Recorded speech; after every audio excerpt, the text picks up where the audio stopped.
Yugi2, Dark Magician Team Sorcerers here, and I thought I'd basically do a response to a video that came out about 7 months ago.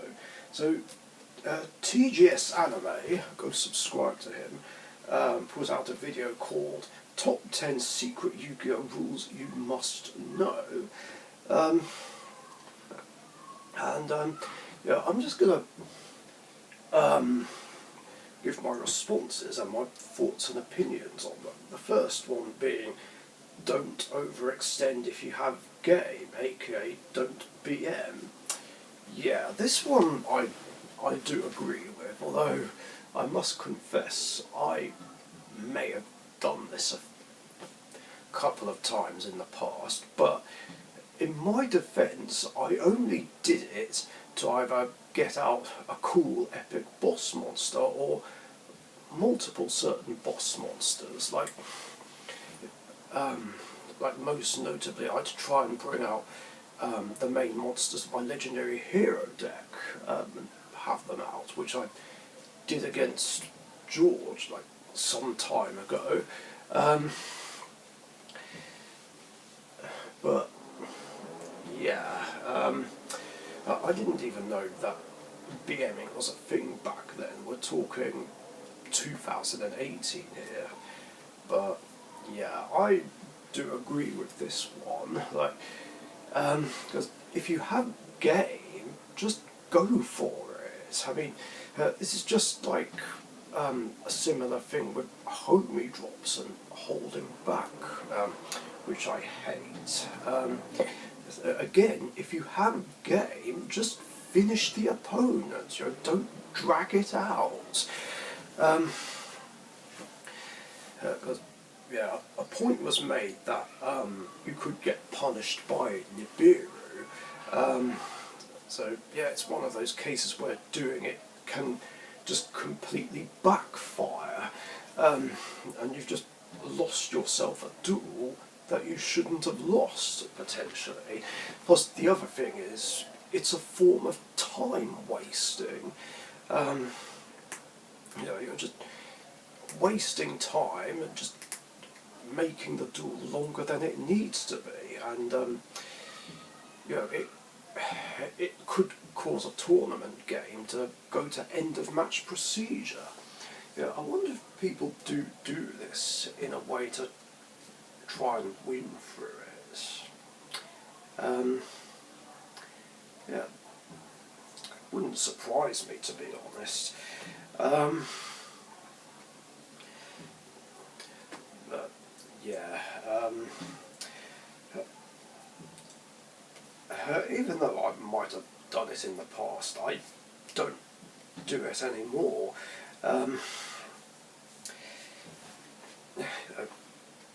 Because if I know I've got game on board, then I'll be like, yeah, let's not drag this out any more. Attack the game. Yeah, don't do that. It's actually torture just BMing. Right, what was the next one?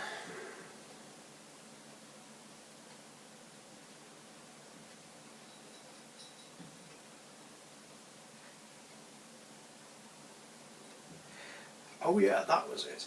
Don't leave monsters in certain zones. Yeah, this is another one I absolutely agree with. Especially when it comes to Relinquished Anima and the Mech Knights. Yeah, ever since Anima came out, it's been good practice to try and avoid the Anima zone, which is basically the main monster zone that's in front of the extra monster zone.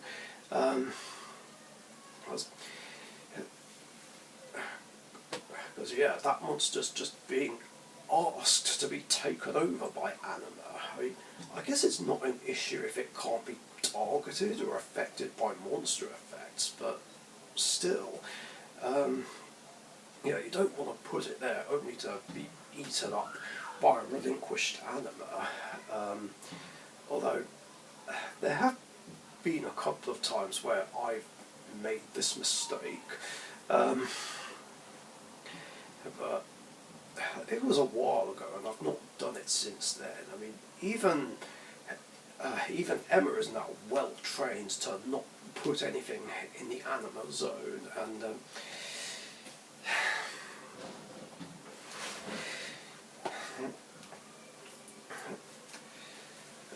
now there may be times where it can't really be helped if you've got a big board, but then again, depending on what it is, it's like, well, how useful would anima be in that situation? Well, sometimes, if I do fill up the field with monsters, I usually try and put the weakest one in the anima zone, so that way it makes it pointless for anima to eat up, really. So I feel like that would be okay. But obviously, if you know for a fact that the opponent doesn't have a relinquished anima, then I guess this doesn't matter, but yeah, it's just a habit now. And then there's the case of the Mech Knights, the monsters which special summon themselves if there's two cards in the same column. But yeah, if you're basically putting two cards down in a column, like a T set, then that's just, you've basically done the work for them, as TGS Anime described. It just gives them a free summon, basically.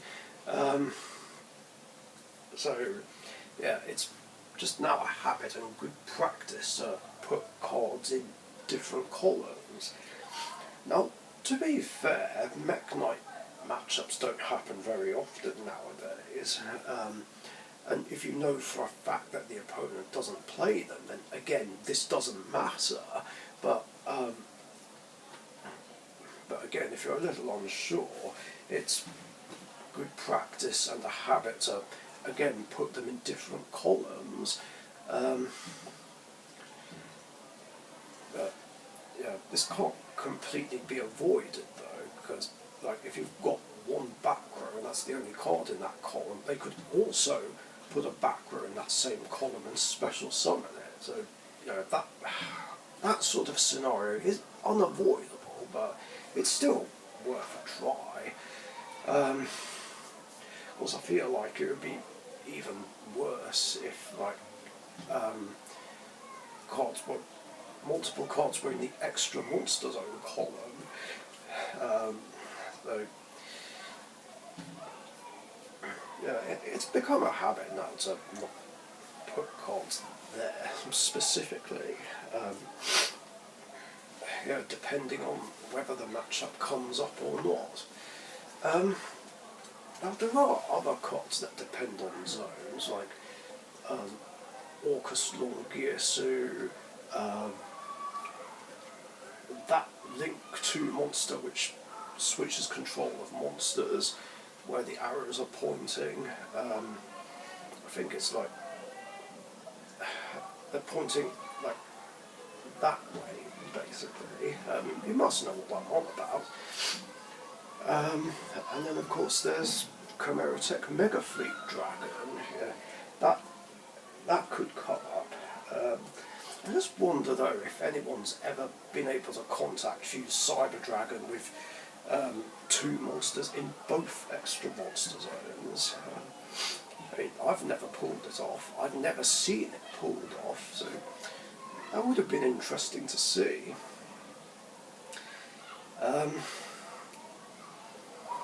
So yeah, that's that one. I highly agree with that one. What's the next one?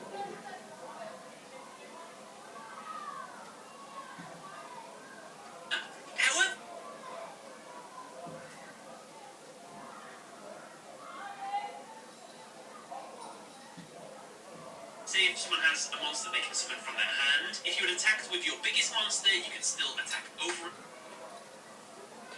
Oh yeah, attacking in a certain order. Yeah, this came about, hey Bertie, all because of Gauze, the Emissary of Darkness. just attacking with the weakest monster and then working your way up. I suppose, to be fair, this would only apply to something like Edison or what have you, because let's face it, nobody plays Gauls in a deck anymore, at least as far as I'm aware. But yeah, I agree, because attacking with the biggest can backfire, yeah, especially when just Gauls comes out of nowhere. Like, I remember this happening too much in one of the World Championship games on the Nintendo DS, and quite early on in 5D's era. Yeah, it's just a complete shock. The bigger the monster, the bigger the token is, and then none of your other monsters can get over it. And your weaker monsters are just vulnerable. So, like, since then, it's just become a force of habit to just attack with the weakest one first, because you know, the opponent's not going to want to have a really weak token if they can help it.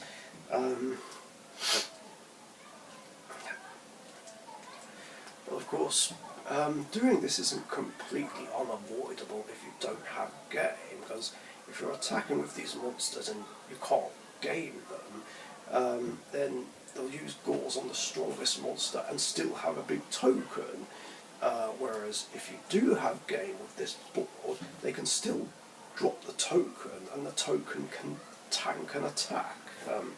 You know, as he said in the video.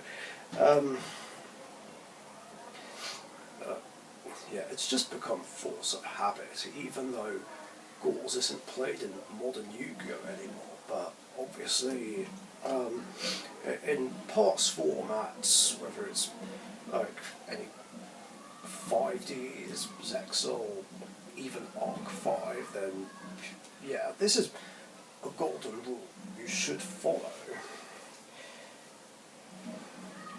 Alright, and I think the next one was... Oh yeah, another one involving columns regarding infinite impermanence. Yeah, don't play into the imperm zone. Yeah, again, I absolutely agree with this one. Then again, we can all agree with this one anyway.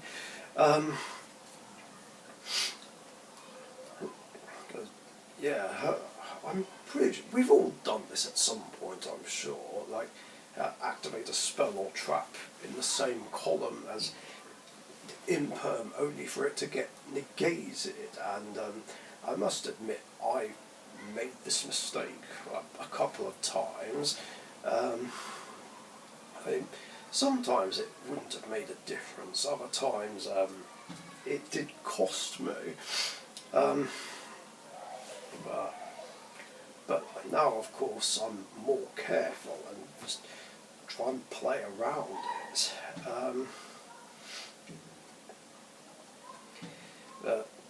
I think it's even worse though if you're the one who activated it and then you activate another spell in that same column only for it to get negated, which I actually did do once, purely because I didn't realise it affected me as well. But yeah, that's just me not completely reading the card.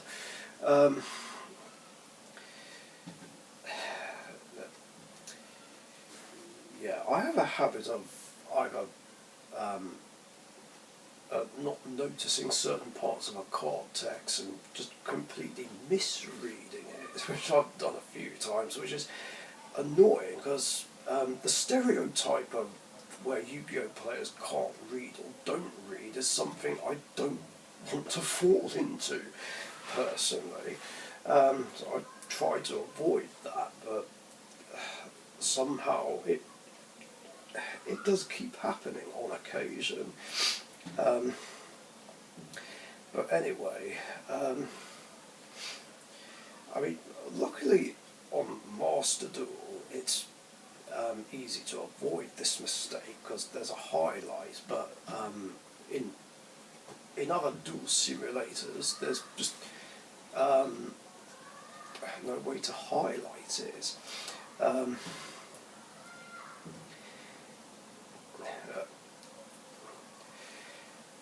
now I feel like I've avoided this mistake now, so it doesn't happen very often.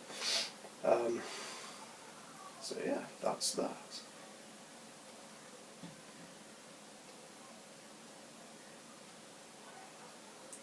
Oh yeah, and here's one I strongly agree with. If you're going to set back row, set it in main phase 2. Like, don't set it before the battle phase. Like, unless you're not even going to go to battle phase, just don't set back row before you do anything else, whether it's a trap or a continuous spell. I might have set quick play spells like Twin Twisters, like if I'm on Edo Pro, like before I do anything else, but that's only to stop it prompting me and asking if you want to activate it every 5 seconds or so.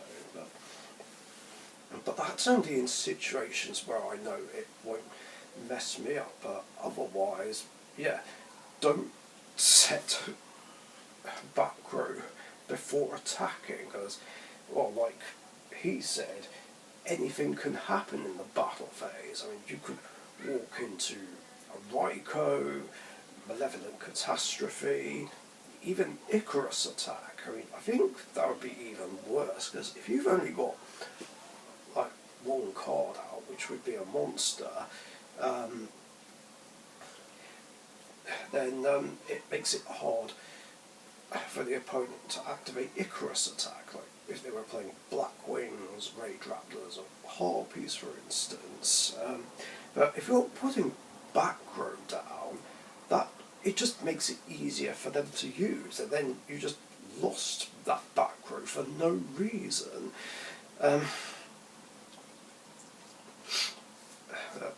Yeah, you never know or what could trigger. Like, anything could be triggered to just outright get rid of it. Same thing with evenly matched. Yeah, it's just asking to get banished off evenly matched.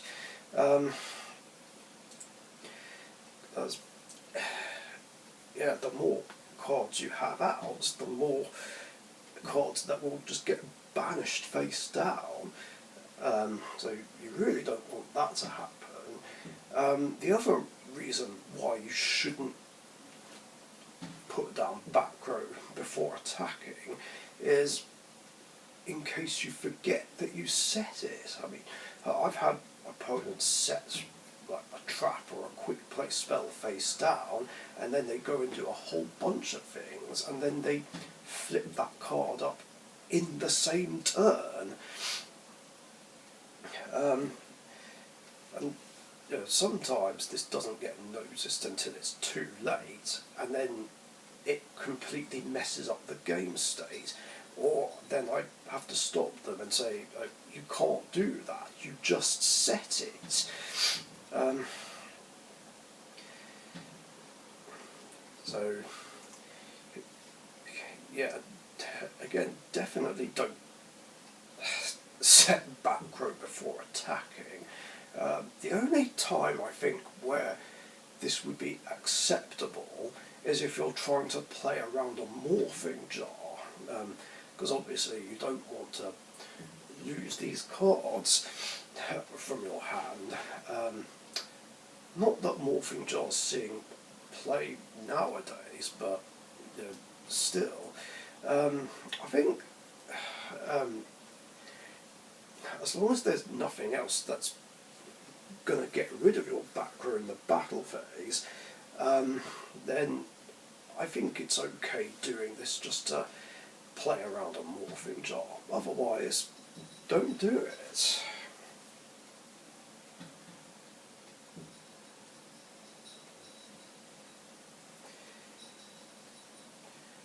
Oh yeah, there was also a point about having monsters in defense so that they can't be destroyed by lightning storm.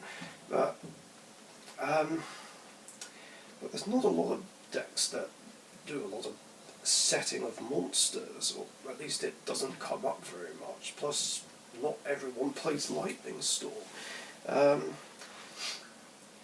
But yeah, otherwise I do kind of agree with that one. The other secret rule that was mentioned about, like winning with your opponent's boss monster.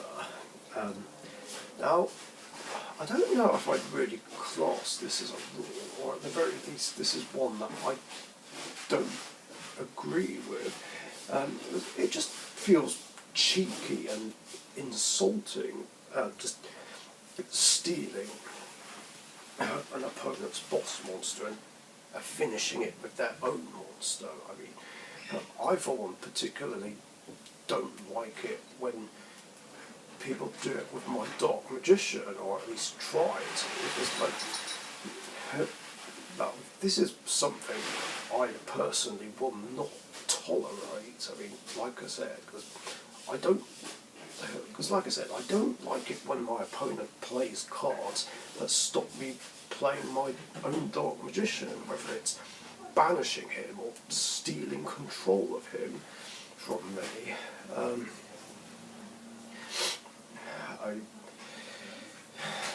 I guess this is a matter of opinion, but yeah, it's still something that I personally don't agree with. I mean, if I want to finish off my opponent, I prefer to do it with my own monsters, especially my own boss monsters. Oh, I just think it's cooler. Like, even if I take control of an opponent's monster somehow, yeah, I'm always nice. I generally prefer not to finish them off with their own boss monsters. Yeah, I'll still attack with their boss monster, but I'd prefer to finish them off with my own monster. The only time, though, I would ever do it, though, is if, like, I have literally no other way to win, or, like, it's literally my only option. So, if it's the only way I can win, then, yeah, I will do it. So I think that's the only time where I think this would be okay, but otherwise, nah, I personally don't agree with this one at all. What was the other one after that? Has he gone out there? Yeah, he has. Can't leave it alone. Yeah, the other one is just letting the opponent resolve an automatic win condition, or finish it with their own boss monster. Well, this is one I only kind of agree with, but not really. Well, I half agree, half disagree. I mean, regarding the automatic win condition, it depends what it is. I know the most common ones are Exodia, Destiny Board, and Final Countdown, and there are other win conditions out there which are a bit harder to pull off, like Phenomenaga, Exodius, the Ultimate Forbidden Lord. There's probably some other ones, but I can't think what they are right now. I mean, a point was made that automatic win conditions don't happen very often, and it's just really cool to see. So, yeah, that I do agree with, but I think the only part of this that I don't agree with is when it comes to Final Countdown. Final Countdown, for me personally, is the only automatic win condition card that I fucking hate with a passion. It's the most toxic one in the game. I mean, some could argue it would be Exodia, but well, that's a matter of opinion. But at least Exodia takes more skill to play, whereas with Final Countdown, like, you just play it just like that and then stall for the rest of the game, which just takes no skill at all. And it's then just a boring duel which just sucks all the fun out of the game. So, like, if it gets to a point where I can't finish them off before time runs out, then I'm just gonna scoop, because it's like, fuck this, I'm not giving the opponent the satisfaction. And on a side note, I really don't agree with anyone who says that Final Countdown should go back to 3. Like, fuck no. Or give them more chances to activate it and resolve it. I don't think so. Yes, you could argue that the game is too fast-paced now and it won't go on for 20 turns, but I mean, yeah, that's true, but at the same time, I mean, the amount of stall cards can still make it possible to drag the duel out for longer. And as for boss monsters in general, well, I guess it depends what it is. I mean, if it's one of those floodgates on legs, or a monster that negates everything, then I'll be like, fuck, I'm gonna let the opponent win with that. I mean, if I can't get round them, then I'm just gonna scoop it up, because I don't want to lose to those kinds of monsters, because I just hate them that much. These sorts of monsters are just so toxic and just unhealthy and bad for the game, or at least they just suck all the fun, life and joy out of the game, that I just don't want to play out a duel where I basically can't do anything. So it's like, fuck this, I'm scooping, I'm not giving you the satisfaction again. The same can be said, regarding whether it involves a boss monster or not really.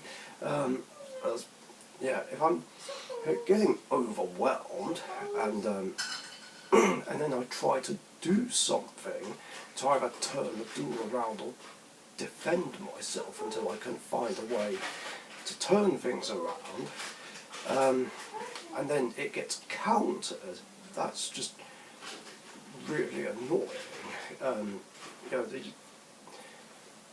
It's just one of those situations where they just seem to have an answer for everything, and it's just really annoying when my defensive play or comeback play gets countered, and then if I'm about to lose, I'm like, you've got to be kidding me, and then I'm like, screw this, I'm scooping, I'm not giving you the satisfaction. I think scooping it up in that situation is justified. You might not agree with me on this, but still, other than that, if it's like a really cool win condition, or still a cool boss monster, then I do agree, and it should just happen. Because to be fair, there have been times where, or at least one time where I'd bring out Elemental Hero Shining Flare Wingman, the boss monster of my Elemental Hero deck, and I have game on board, and then the opponent just scoops just like that. And I'm like, oh, come on. You won't even let me win with Shining Flare Wingman. Of course, then again, I guess another point to be made is scooping it up if, like, there's literally no way to win or turn the tide. Like, even if there's like a cool boss monster that actually doesn't do things that don't let you play, I mean, I feel like still in this situation, scooping if you have no plays. Not gone out. No, No. haven't seen it. Scooping if you have no plays is still perfectly fine and justified. Because again, there's just no point dragging out the duel unnecessarily. I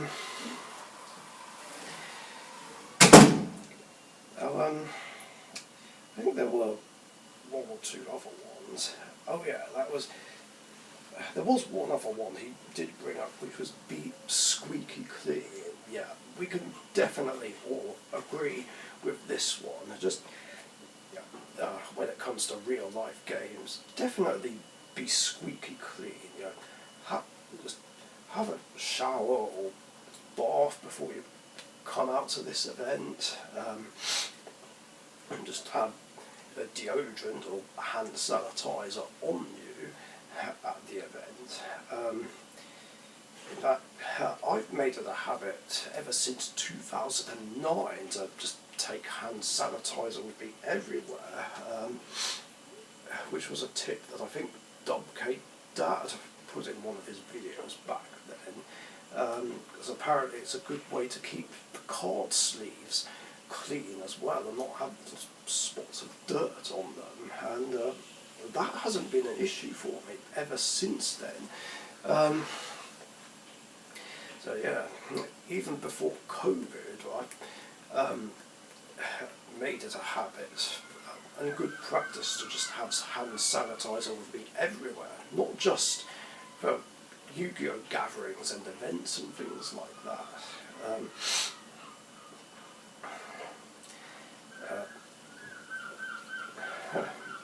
And it's quite interesting that it's been made an official rule for tournaments as well.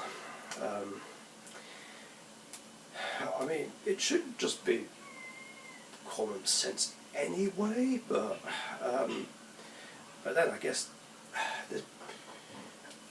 there have been experiences that I've heard about where people have turned up smelling just awful,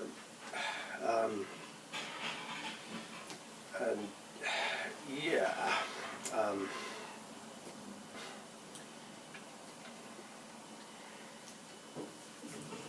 But yeah, I agree with that. Definitely be squeaky clean. Then again, you don't need me to tell you that.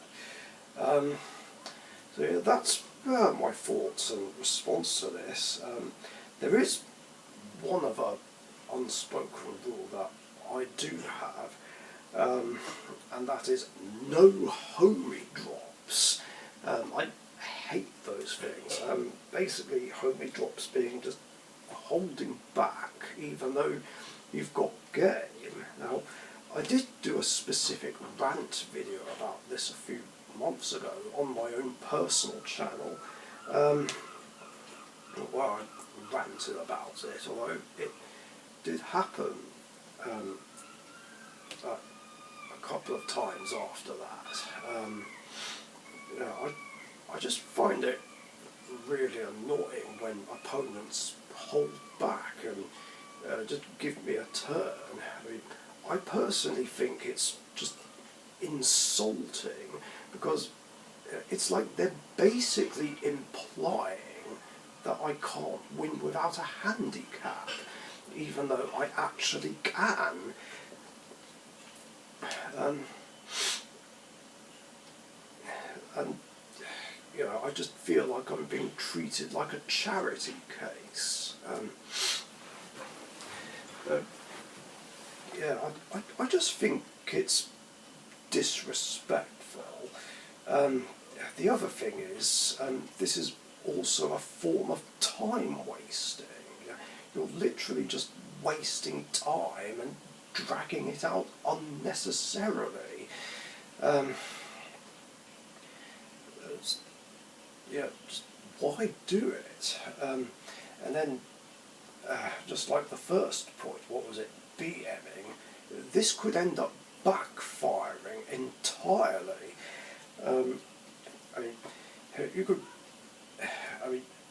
You give the opponents a free turn, and then they do something to turn the tide, and then they end up winning. And as a result, you just lost a duel that you shouldn't have even lost.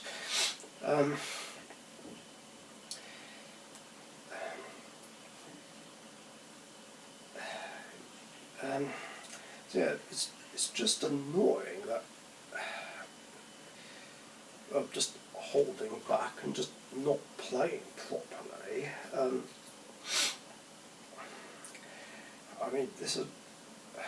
These homie drops just keep coming up a few too many times in dual videos on a channel that I've subscribed to, and it just feels like even though they acknowledge this, it still keeps happening on occasion.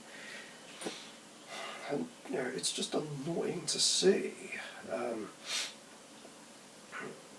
Being like, you give me one more turn, and then they just end up doing it.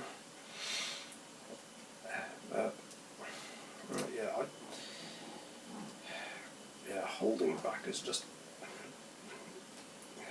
it's just annoying and insulting more than anything. Like, you could argue that it's like, I want to pull a certain something off, but it's like, well, that's all very well, like trying to pull something off and win another way, but even if you're doing that, you're still holding back and giving the opponent a homie drop. And this just feels like an excuse to justify it. So yeah, please, no homie drops, just play properly.